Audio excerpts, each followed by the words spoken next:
Om Gyana Timirandasya Jana Jana Shalankaya Shashkul Umlitamina Tasmai Shri Guruve Namaha Shri Chaitanya Manobishtam Tapitamina Bhutale Tapitamina Esvayam Rupa Kadama Yam Tadati Swapadantikam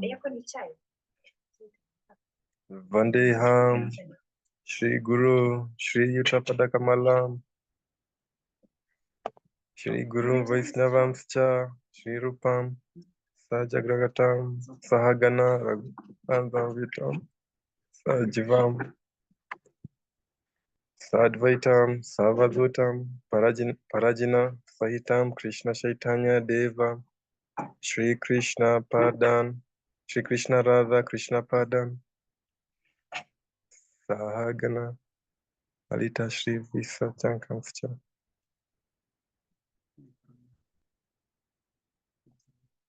Hey Krishna Karuna Sindhu Dino Bandhu Jagat Pate Gopesha Gopika Kanta Radha Kanta Namoshtute Tapta Kanchak Gaurangi Radhe Vrindavanaswari Vishabhanu Sute Devi Pranamami Hari Priye Vancha Kalpa Tarubhyascha Kripa Sindhu Evacha Patitanam Pavanebhyo Vaishnavebhyo Namo Namaha.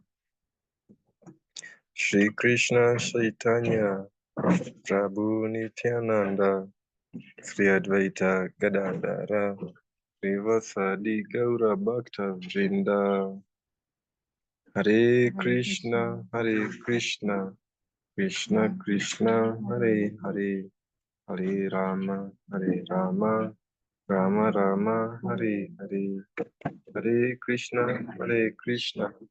Krishna Krishna Hare Hare Hare Rama Rama Hare Hare Hare Krishna Krishna Krishna Hare Hare Hare Rama Rama Hare Hare.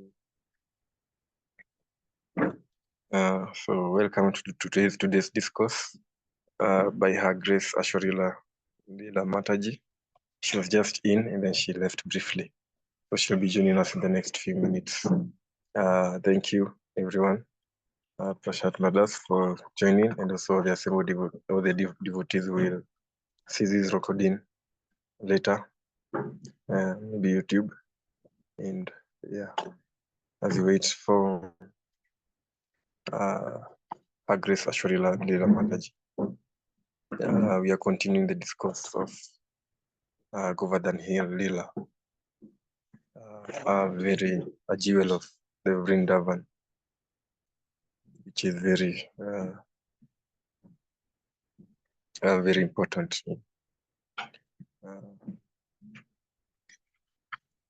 due to the relationship the hill has with Krishna.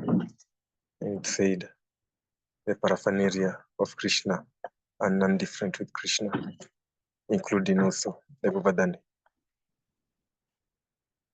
So as we wait for Her Grace Ashwaruya Mataji to join, maybe Prashat Madas, probably you have something to say. I'll wait for. We can say something about the Govardhan Hill discourse. I'm sure we've been having it's been a Friday thing where we discuss the Govardhan Hill, the different parikamas people perform that are purifying. Hare Krishna Prabhu. Maybe we can read something about it. If you can get something online, we read. I'm also moving around. Yes. I'm not able to say something. I don't know if it's possible as we wait for Mataji. Yeah. But I'm listening.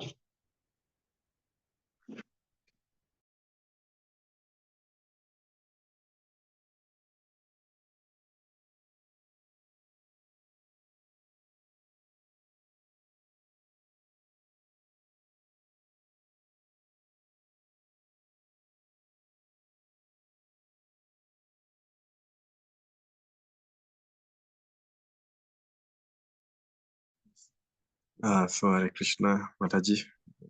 Glad you are joined today. Thank you. Hare Krishna. Yes. Yeah. Sorry about this. I'm just having a bit of a.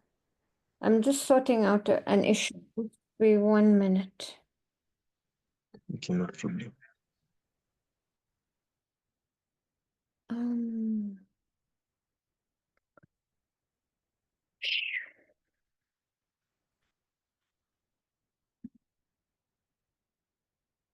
Okay.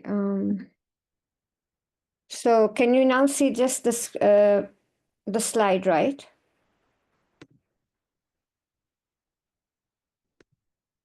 Can you hear me? Not really. Yeah, we You can hear can't you, but see we cannot see the slide. Yeah, maybe I what? can put you the host. I can give you the Yeah. sharing rights.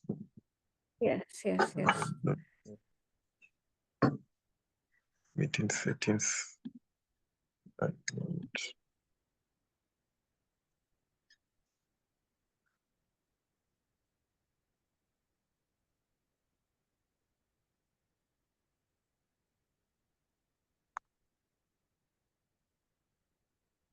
Yes, I think now you can Have share. you given?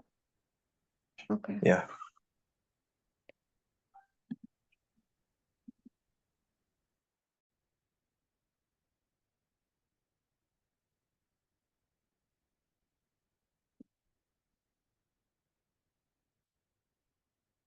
All right. Can you 1 second? Can you now see it? Hare Krishna. Can you hear me? Yes. Yes. Okay. Davat Sheila. Okay. Sorry about this. Let me just get my notes.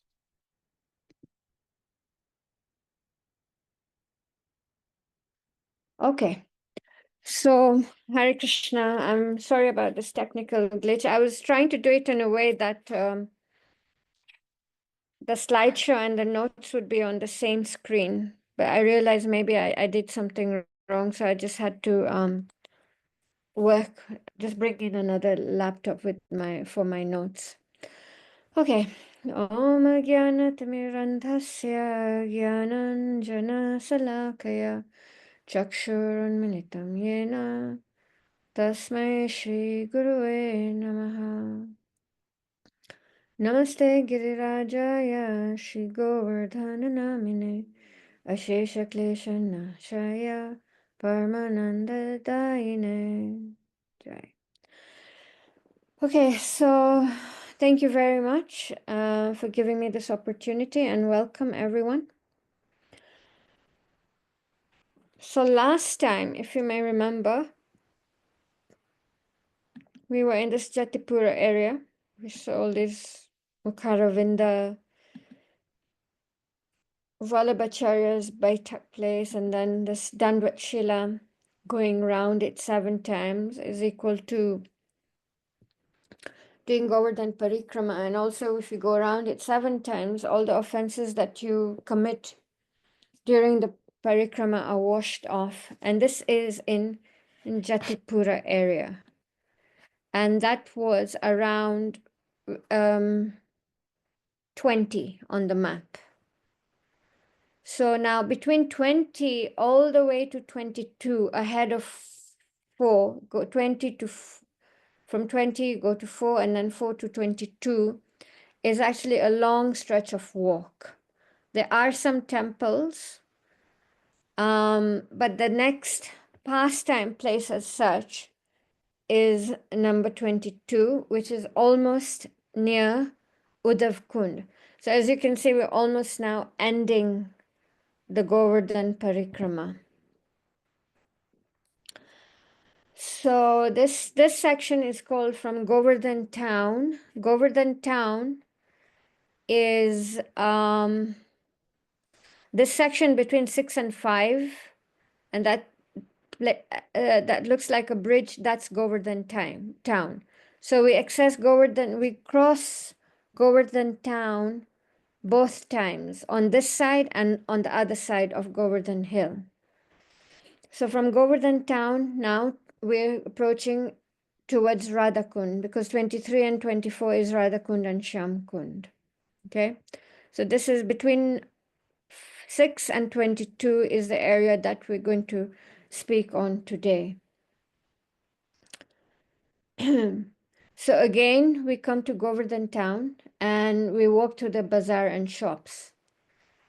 After Govardhan town, we come to an area called Sakhistali, a place of the Sakhis, now also known as Sakhivan, and it extends all the way from about 5-6 to 22. This is also called this is also the place of Chandravali, the Gopi Chandravali, who is a competitor of Radharani. So there's a right wing and there's a left wing. There's Radharani and her gopis, and then there's Chandravali and her gopis, and they're always in competition in wanting to get Krishna's attention. So it is explained in Bhakti Ratnakar that devotees, worshippers of Radharani, are the deep worshippers, the Rasika Bhaktas of Radharani, are not so much in favor of Chandravali. So there was a devotee named Das, and Raghunath Goswami was very fond of him. So one time, Das Prabhu was passing through Sakhistali. And as we have heard many times, that Raghunath Das Goswami was so austere that he only had, I think, 2 glasses of buttermilk a day, 2 or 1. So in this Sakhistali area, long ago there were no cups, maybe clay cups, but a lot of the times they would use, how we still see leaf plates. There used to be leaf cups. And there were some trees, the leaves of which folded themselves, dried and folded itself in such a way that it just naturally became a cup. And so in Sakhistali, he saw a tree with bigger leaves. So he thought to himself, Raghunath Das Goswami anyway only has buttermilk. If I offer him in this bigger cup, at least he will have a little bit more buttermilk. So he took the cup and he offered the buttermilk to Raghunath Das Goswami. And Raghunath Das Goswami noticed that the cup was bigger, and he asked Das Prabhu, where did you get this cup from? And Das Prabhu said that I got it from Sakhistali. And when Raghunath Das Goswami heard that, because he was such a devotee of Srimati Radharani, he got really angry and upset, and he threw the cup with the buttermilk. And he told Das Prabhu, don't ever go to Sakhistani. Who are we? We don't understand these deep emotions. We cannot imitate them. We can only but focus right now at this stage in our lives. We focus on sadhana, and we try and follow in the footsteps of these great saints and sages. We definitely do not imitate. So Das Prabhu understood that great devotees are always fixed in their eternal identities in the Leelas of the Lord. So that was the explanation given, that because Raghunath Das Goswami was also a Manjari in the spiritual world, so he was established in that relationship. Then next, Chakratirtha. Now, when we started doing this Govardhan Parikrama, we came across Chakratirtha. But because, as if we go back to, we see that Govardhan Hill itself around this area 650 is becoming very narrow, becoming very narrow. So whilst we did Chakratirth on this side, now we're doing Chakratirth on the other side as well. So this is the Chakleshwar Mahadev. This is also where is a bhajan kutir of Sanatan Goswami and Chakaleshwar temple. So during the lifting of Govardhan Hill, there was still some fear of flooding. You know, although Krishna was lifting the Govardhan Hill, but there was a lot of water gushing, you know. And so mentally he called upon Sudarshan Chakra and Ananta Shesha to come and help. So Ananta Shesha coiled himself around Govardhan Hill at the bottom and stopped the water from gushing in.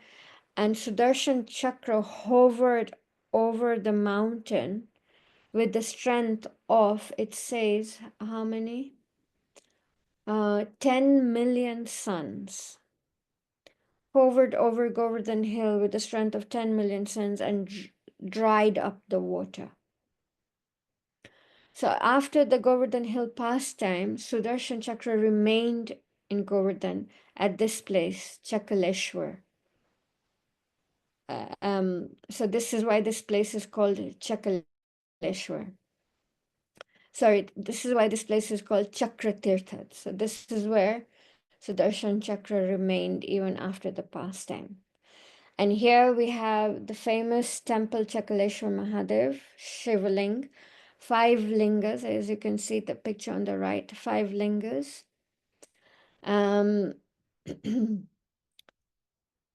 Panchamukhi, it's called the Panchamukhi Chakaleshwar Mahadev, 5 faces.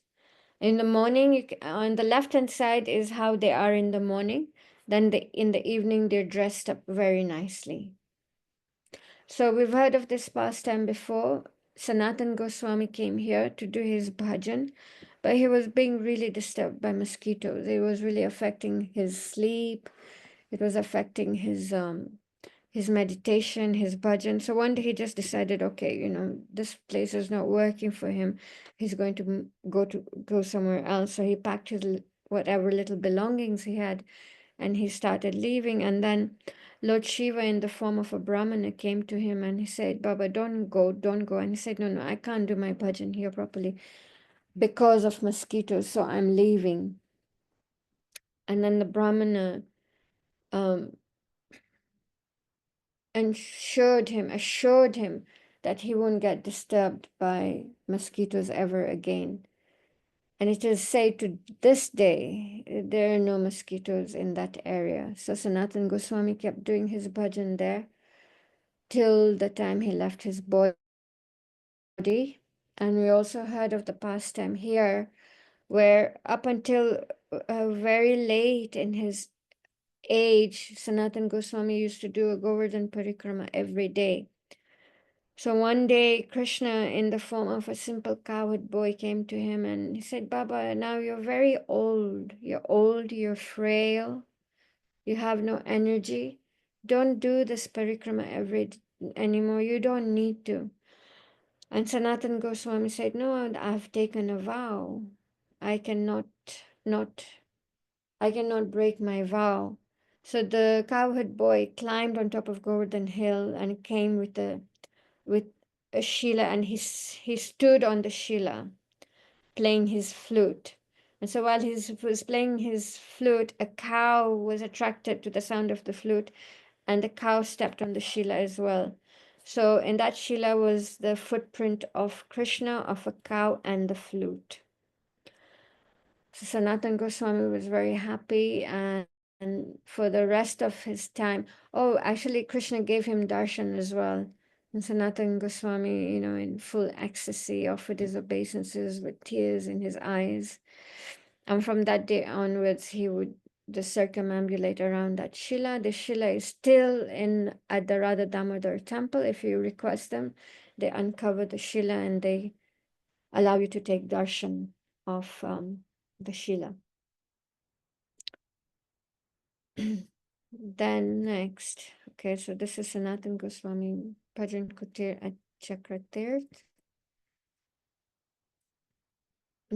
There's a very nice pastime of Lord Nityananda at this place, Chakratirth. This is written in Bhakti Ratnakar, chapter 5. So once there was a wealthy Brahmana, and he was completely dedicated body, mind, heart, and soul to Lord Balaram. The Lord of his heart was Lord Balaram. I constantly meditated on Lord Balaram's character and personality, and he felt confident that one day, sooner than later, he would have darshan of his dear Lord Balaram. So one day, just within his heart, he just knew that it's going to be very soon when he's going to have darshan of Lord Balaram. So before Lord Chaitanya Mahaprabhu started his Sankirtan mission, Lord Nityananda visited Vrindavan. And at this point, he was doing Govardhan Parikrama. Now, Lord Nityananda, being none different from Lord Balaram, knew the heart of this devotee. And he knew that this devotee is going to be in this area. So he just waited for him. And this devotee came. And as soon as he saw Lord Balaram, he was just astonished. He was stunned at his, as soon as he saw Lord Nityananda, he was just astonished, stunned by Lord Nityananda's beauty, his big lotus eyes, his arms so long, reaching the knees. That's a very auspicious sign. If you know anybody who has arms reaching almost their knees, which today is practically unseen, but that's a very, very strong spiritual and auspicious sign. So the Brahmana developed this spontaneous attraction towards this saint, and he just spontaneously wanted to serve this person. So he brought, first class milk, butter, ghee, yogurt, and offered him. And Lord Nityananda accepted and then left some remnants for him. And then Lord Nityananda left. So before he left, the Brahmin just said that, please bless me so that I can have darshan of my Lord Rohini Nandan very soon, Lord Balaram. So Lord Nityananda left the remnants and he left. And as soon as the Brahmana had some of the remnants, he felt deeply moved by spiritual emotions. So it really, really made him wonder, like, who is this person? So that night, this Brahmana had a dream. Lord Nityananda came to him in the dream and he said, I am none different. I am the very same Lord Balaram. And because of your sincerity and your devotion and because of your strong desire to see me, he gave him darshan. Lord Nityananda transformed into Lord Balaram in the dream. And the Brahmana fell at his lotus feet with all ecstatic symptoms. So let me just read something from the book.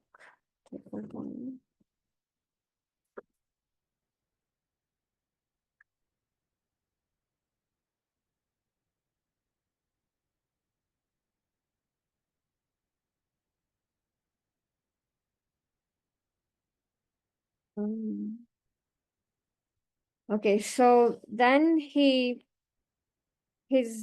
sleep broke after the dream, and he thought to himself, what an incredible form Lord Balaram showed me. His beauty is enough to enchant all the three worlds. How his limbs glittered, being decorated with transcendental ornaments. He considered going back immediately to where he had met Lord Nityananda. But then a voice spoke to him, saying it would be better to be patient and wait till the morning. He thought, after so many years, at last I've achieved my Lord. In the morning, I'll go to him and I will never leave him. As soon as I see him, I'll bow at his feet and surrender my whole life to him. Then I will have a goldsmith make suitable ornaments to offer to him. Thinking like this, the Brahmana fell asleep again.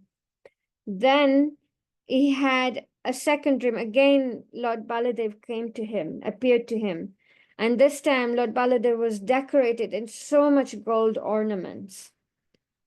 And then the Brahmin again offered so many dandavats and so many prayers.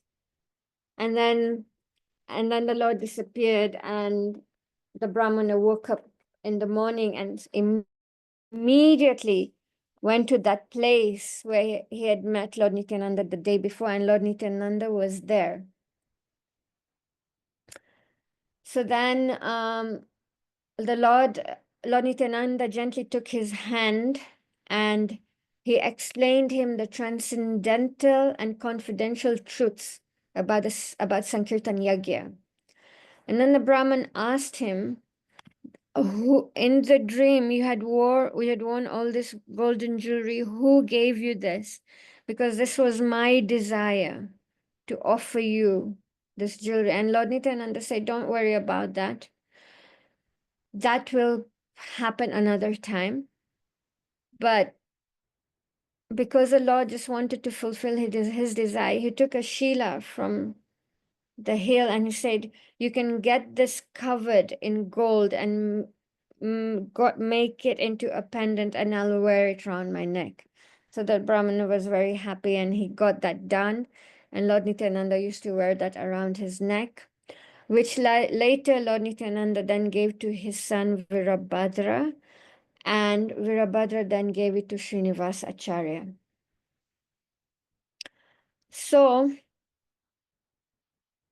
two things we can take from this pastime, and Srila Prabhupada has said this so many times, that we have to offer worship and we have to perform service according to our capacity.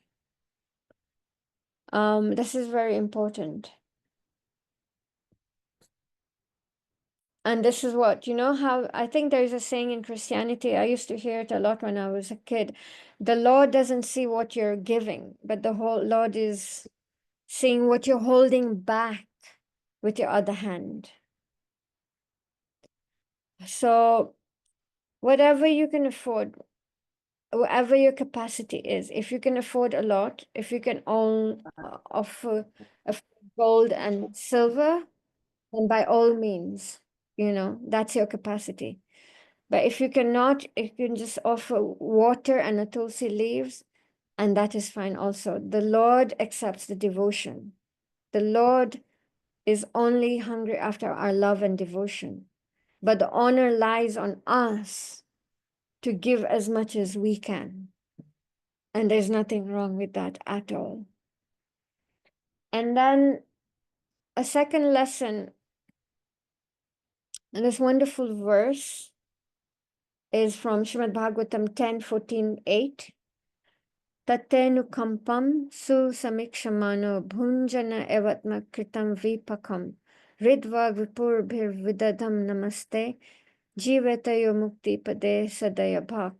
My dear Lord, one who earnestly waits for you to bestow your causeless mercy upon him, all the while patiently suffering the reactions of his past misdeeds and offering you respectful obeisances with his heart, words, and body, is surely eligible for liberation, for it has become his rightful claim. This Brahmana was confident that he is going to get darshan of his Lord. So the simultaneous feeling of complete inadequacy and complete disqualification from our side. We've fallen, this, unqualified. However, we feel confident for the Lord's mercy because his mercy is causeless. We do our bit, we do our sadhana, our hearing, our chanting, our remembering, our preaching. We do our duty, and then we can sit in with confidence that it's just a question of time before we receive. Anyway, even this minute, every minute we are receiving his mercy. Every minute for a devotee is a miracle. But the final miracle of having his darshan, we should sit in complete confidence that sooner than later, all our deep, deep, deep spiritual desires will be fulfilled, because this becomes our rightful claim. As long as we are doing our bit, this becomes our rightful claim. So I really love this verse. It gives me so much hope, gives me so much confidence. Not confidence in myself, but confidence in the Lord. Confidence in the Lord, in my relationship with Him, in His reciprocation. So I just felt this is just important to point out these two points that we can take from this pastime. Then there's another very amazing pastime.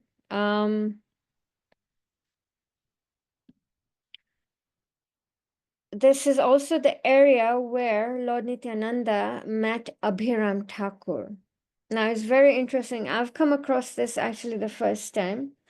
And this is from Gora Ganodesha Deepika, verse 126. So Abhiram is an incarnation of Krishna's friend Sridham. Okay. So when the Lord's pastimes ended almost at the beginning of Kali Yuga, and when the Lord and all his associates, the Gopas, the Gopis, his family, they all departed and they returned to the spiritual world, Sridham remained. And he remained here around this area inside a cave in a state of deep sleep. Why, I don't know, but I would like to find out even myself. So Sridham remained. Now Lord Nityananda is walking around Govardhan Hill, and he becomes so absorbed in thoughts of his pastimes 4,000 years ago here, with him as Balaram and Krishna and the cowherd boys, and how they used to frolic and play and jump and run and, swim in the lakes and the waters and climb trees and have fruits and climb on each other and massage each other and share each other's lunches. So in this mood, he started shouting, Sridham, where are you? Sridham, where are you? Sridham, where are you? Now Sridham from his cave heard this, and he came out of his cave. And Sridham looks at Lord Nityananda, and he's like, who are you? And Lord Nityananda is, who are you? Because suddenly I'm feeling the same pleasure that I used to feel 5,000 years ago, 4,500 years ago, when I was enacting the pastimes with Lord Krishna. So who are you? And Lord Nityananda goes, don't you recognize me? I'm the same Lord Balaram. And so Sridham is completely dumbfounded. And then Sridham says, if you really are, that friendly mood, that friendly bhav, if you really are Lord Balaram, then I'm going to run and you catch me. He wanted to see, is it truly Lord Balaram?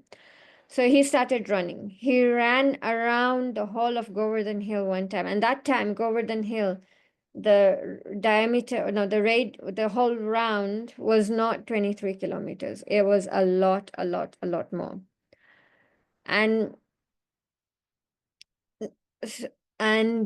so he ran around Govardhan Hill once, and he looked back, and yes, Lord Nityananda was just running very close to behind him. He hadn't given up.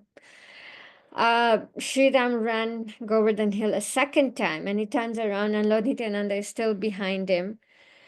Sridham ran Govardhan Hill a third time to see if this person claiming to be Lord Balaram is tired by now, or he's just dropped somewhere, fainted, and no, Lord Nityananda was right behind him, and he ran Govardhan Hill the fourth time, and Lord Nityananda was still behind him. Then he stopped and he believed that he was Lord Nityananda and Lord Balaram, and they embraced each other. Then they were just resting under a tree at the foot of Govardhan Hill, and Lord Nityananda told him that Lord Krishna as Lord Chaitanya Mahaprabhu was in Navadvip and about to begin this Sankirtan mission because it was Kali Yuga. And he told Sridham that Lord Chaitanya has sent me here to come and get you. So come, let's go to Navadvip. And Sridham says, no, nothing doing. I just rather stay here. I do not want to deal with the condition of Kali Yuga, and I do not want to deal with the people of Kali Yuga. And so I better go back into my cave. And besides that, for me to be unable to do that, I would have to take birth through another womb. And he said, enough of all that. I'm not doing that. And then Nitai told him, don't worry about rebirth. You just come in this form and you just serve Lord Chaitanya. Krishna as Lord Chaitanya will be very happy to see you. So according to this book, Sridham in his Dwapar form went to Navadvip as Abhiram Thakur and joined Lord Chaitanya. Srila Prabhupada says in the purport of Adi Lila, chapter 11, text 13, this is the part of the purport, that there is a description of Srila Abhiram Thakur. By the order of Sri Nityananda Prabhu, Abhiram Thakur became a great acharya and preacher of the Chaitanya cult of devotional service. He was a very influential personality, and non-devotees were very afraid of him. Empowered by Sri Nityananda Prabhu, he was always in ecstasy and was extremely kind to all fallen souls. It is said that if he offered obeisances to any stone other than a Shaligram Shila, it would immediately fracture. Okay, so now we're going from Govardhan town to Radhakund. And this is a long stretch, sandy stretch. And once we get to Uddhavkund, there's a very wonderful temple just off the road. And the pujari there used to be very, very, very pleasant, Giriraj Sharan. He used to be very talkative, very jolly. He had so much time, he would just sit there and chat. Unfortunately, a few years ago, he left his body. And it is said that these are the original deities in that temple that were carved by Vajranab, Lord Krishna's grandson. So, after Krishna left Vrindavan to go to Mathura, a while later he sent Uddhav to Vrindavan to console the Vrajavasis. He sent different messages he sent a message for his parents, he sent a message for the cowherd friends, and he sent a message for the gopis. So again, I'd like to read from the book.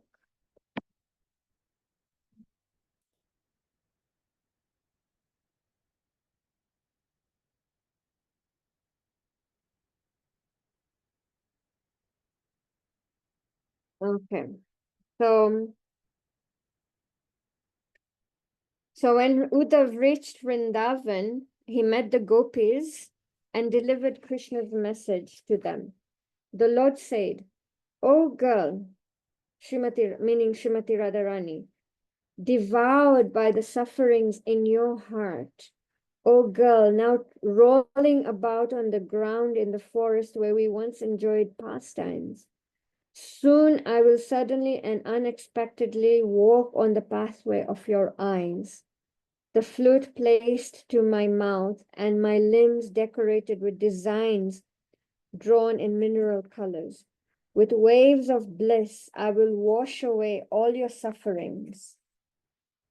In this secluded place, I will make you blossom with happiness." When Uddhav spoke this message, he saw that the gopis became completely overwhelmed with transcendental emotion in remembrance of the Lord.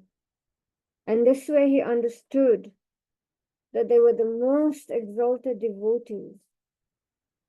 He was so particularly struck when Srimati Radharani was speaking to a bee as if it were a messenger from Krishna.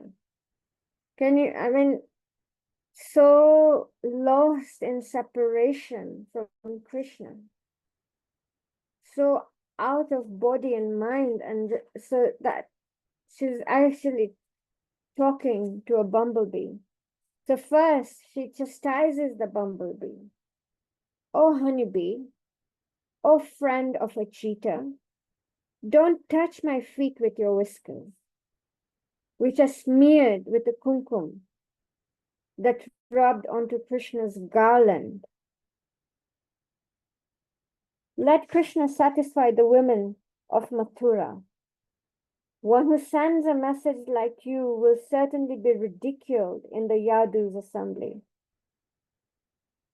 After making us drink the enchanting nectar of his lips only once, Krishna suddenly abandoned us, just as you might quickly abandon some flowers. How is it, then, that Goddess Padma willingly serves as lotus feet?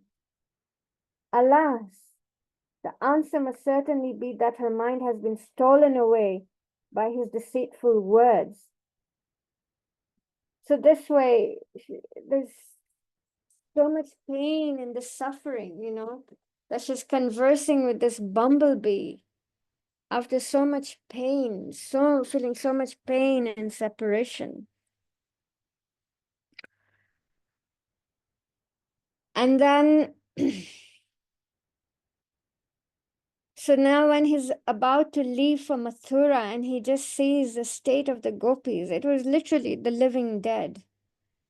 They were just the living, they were not eating, they were not sleeping, they were just not doing anything. They were just burning in this separation from Krishna. So he stayed there for a few months, consoled the gopis, consoled the Rajavasis, giving them some hope that Krishna will return, that Krishna hasn't forgotten you, that Krishna equally is missing you.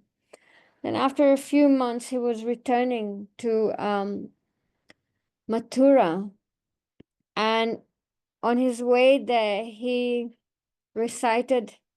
spoke this.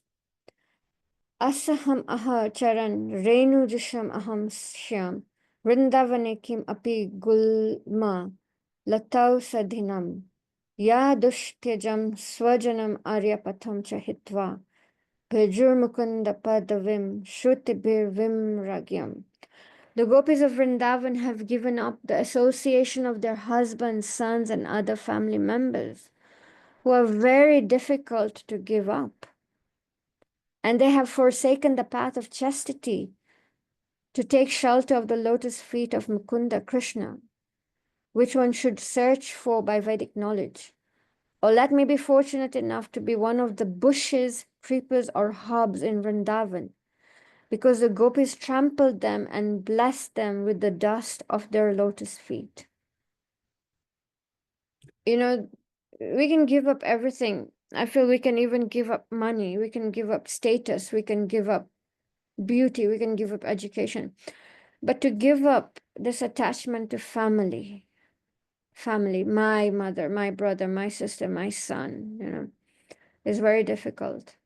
And if you think about it, 5,000 years ago, the biggest shelter, the biggest gift,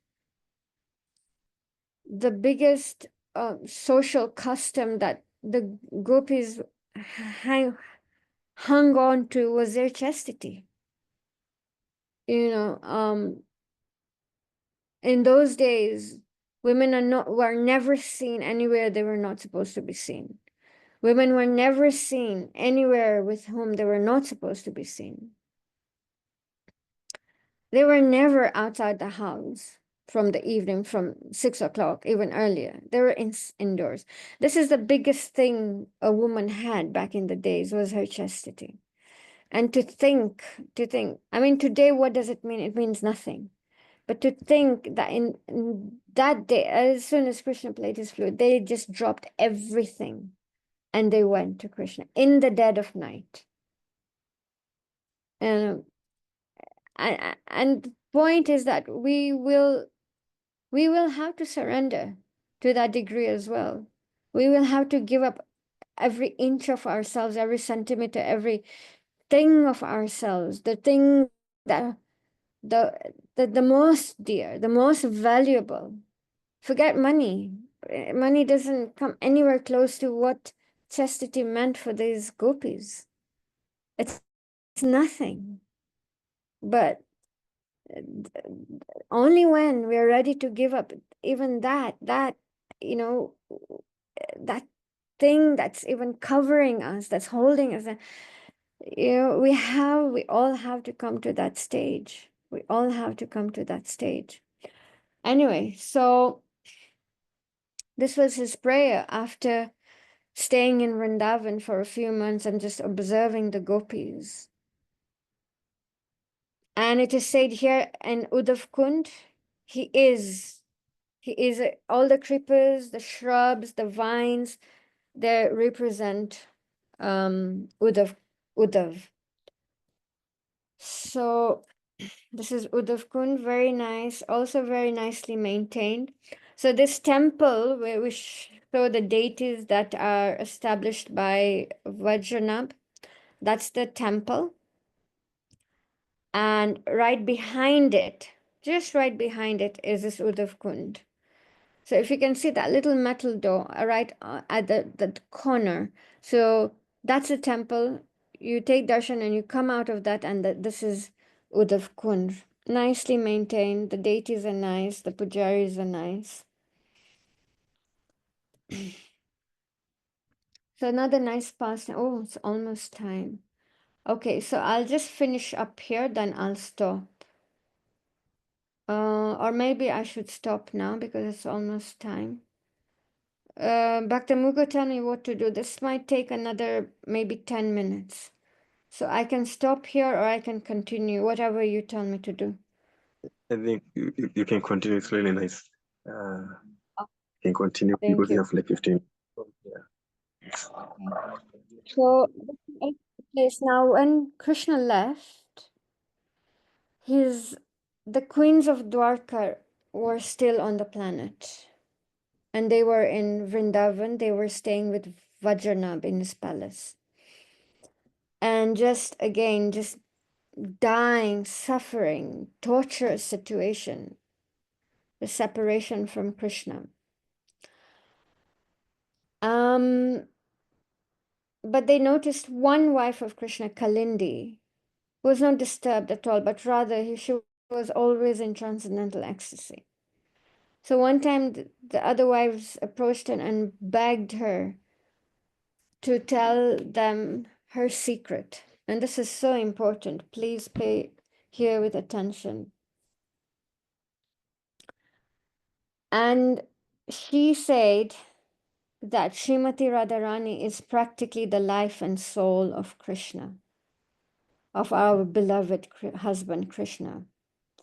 So she said, I constantly remember her and engage in her service. And here is the take home for us. I constantly remember her, I engage in her service, and I dedicate all my activities of the day to her lotus feet. And therefore, no suffering can touch me. So let me say this again. She's saying, Srimati Radharani is practically the life and soul of our dear Krishna. So I remember, I think of, I serve Srimati Radharani, and I dedicate all my activities of the day to her. And in this way, no suffering can touch me. And we have access to Lord Chaitanya, who is none other than Srimati Radharani and Krishna combined form. So this practical point of dedicating each day, dedicating our activities to be it Lord Krishna, be it Lord Chaitanya, be it Srimati Radharani, be it whoever you're attracted to. So in the morning when you start your day, you pray, my dear Lord, let all my activities today be an offering to you. And allow my activities to be of that caliber that they're offerable to you. All right? And then at the end of the day, my dear Lord, whatever I have done today, let that be an offering to you. Good or bad at this stage, let it be an offering to you.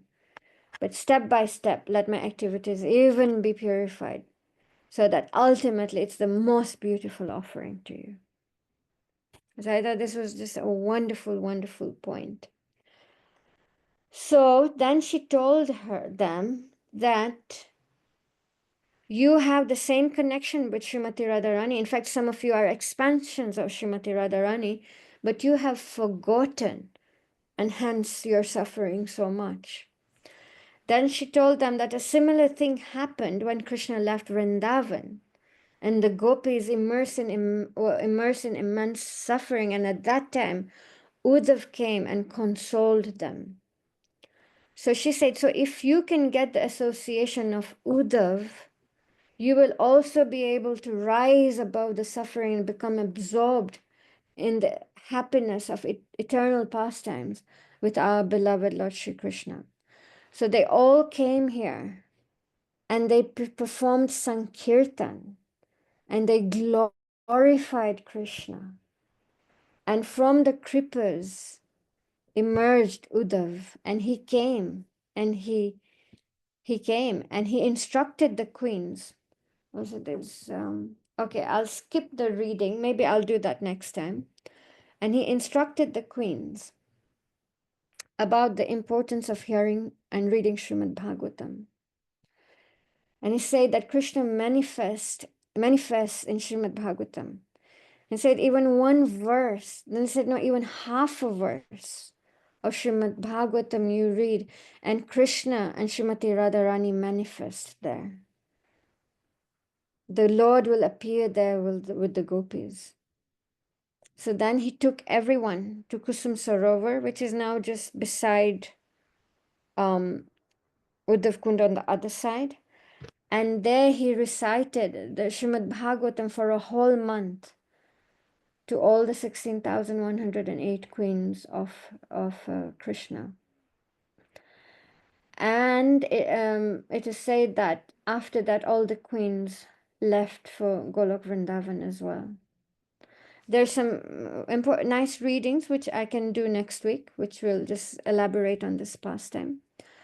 So this is the importance of daily reading Srimad Bhagavatam, one verse, one purport.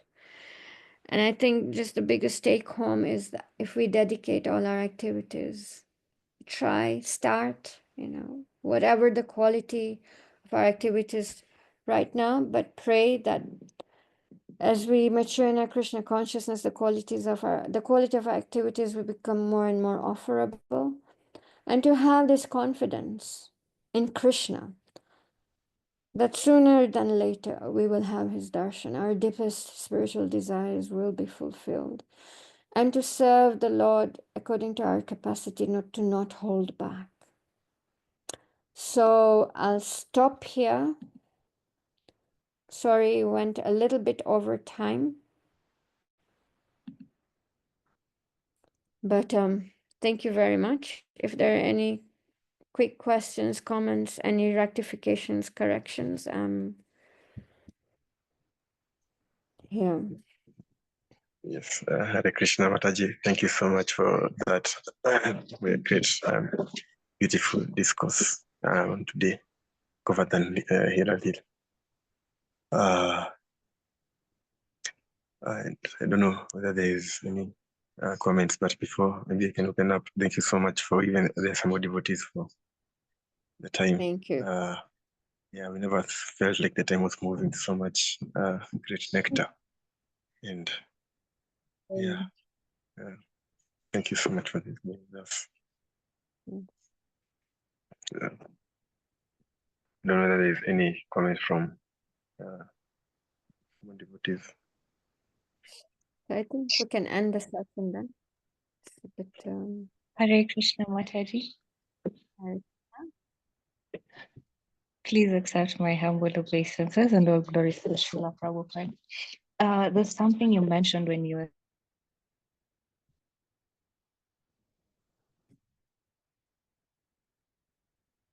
Hare Krishna, I've lost you. I can't hear you.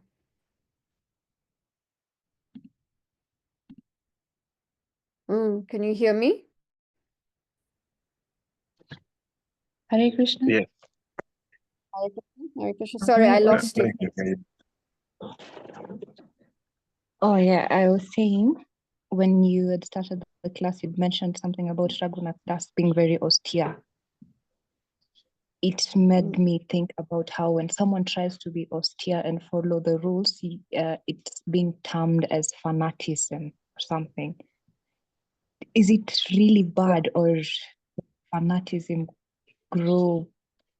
I don't know. Like, how do you try and do austerities without being a fanatic in quotes? Yeah, interesting. Very good question. Um, so you have to first of all look at the intention of that austerity.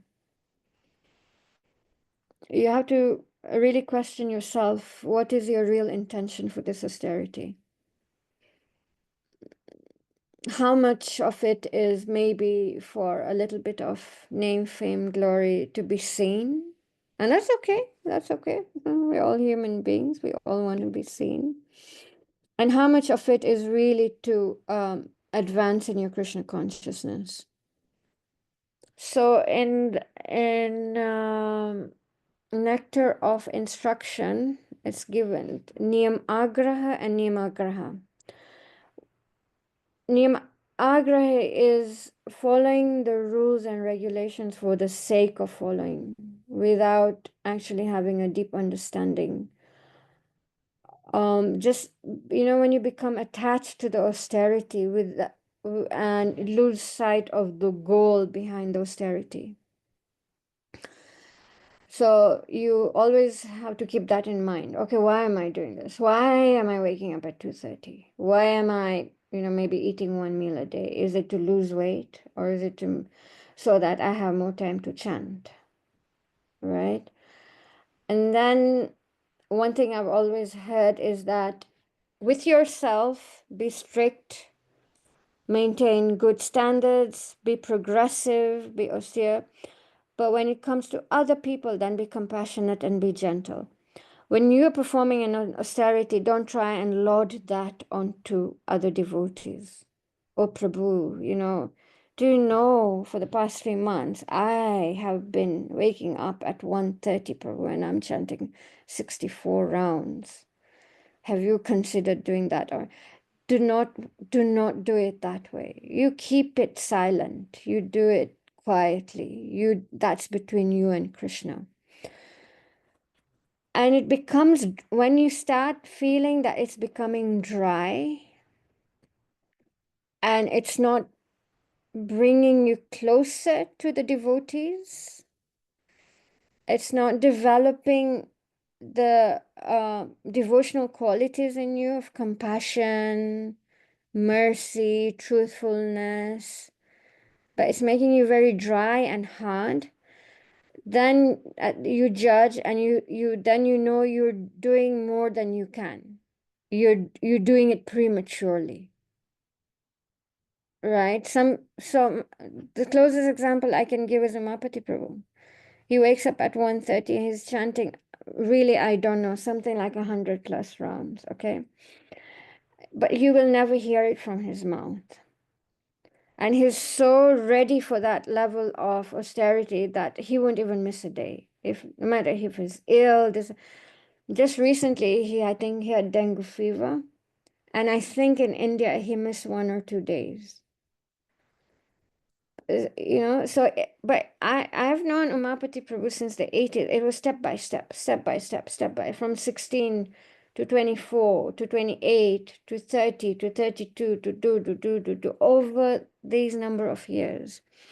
So it's been gradual. His austerity hasn't hurt anybody. His austerity hasn't made him a hard-hearted person. It's not, you know, so it's just been very natural and very organic.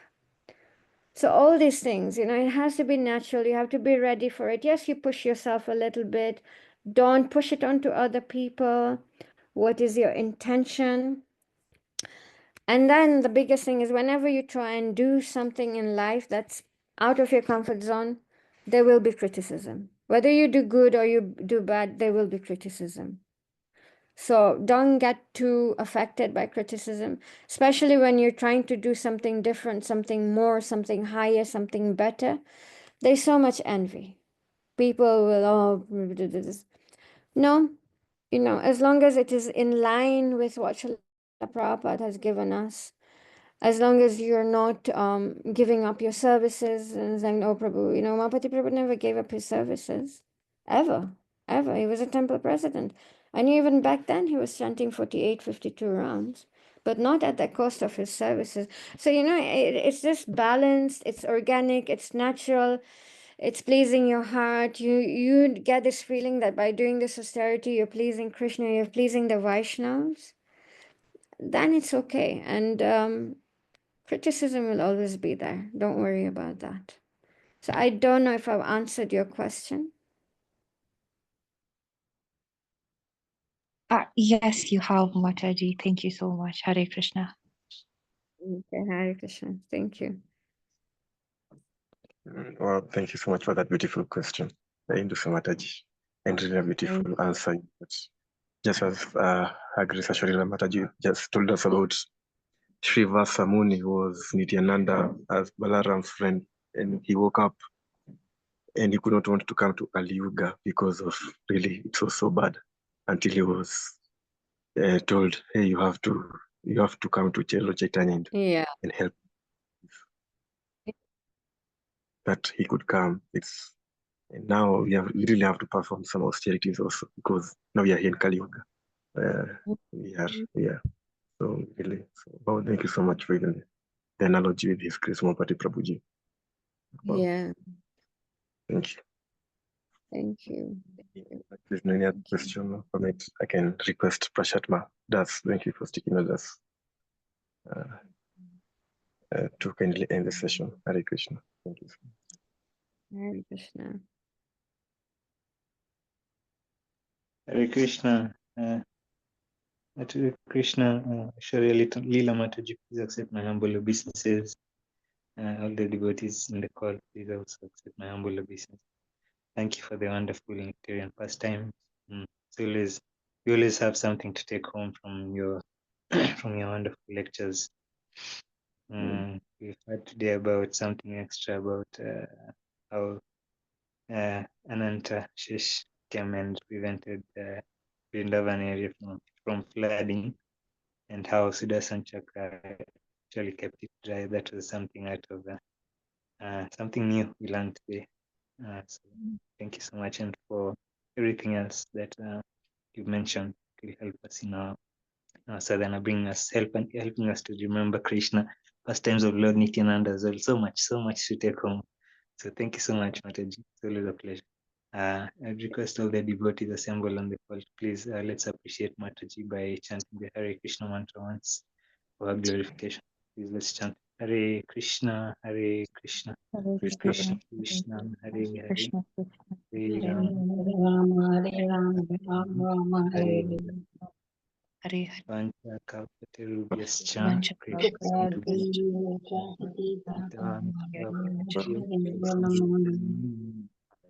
Vaishnavya Namo Namo. and to Koti Vaishnava and Jai.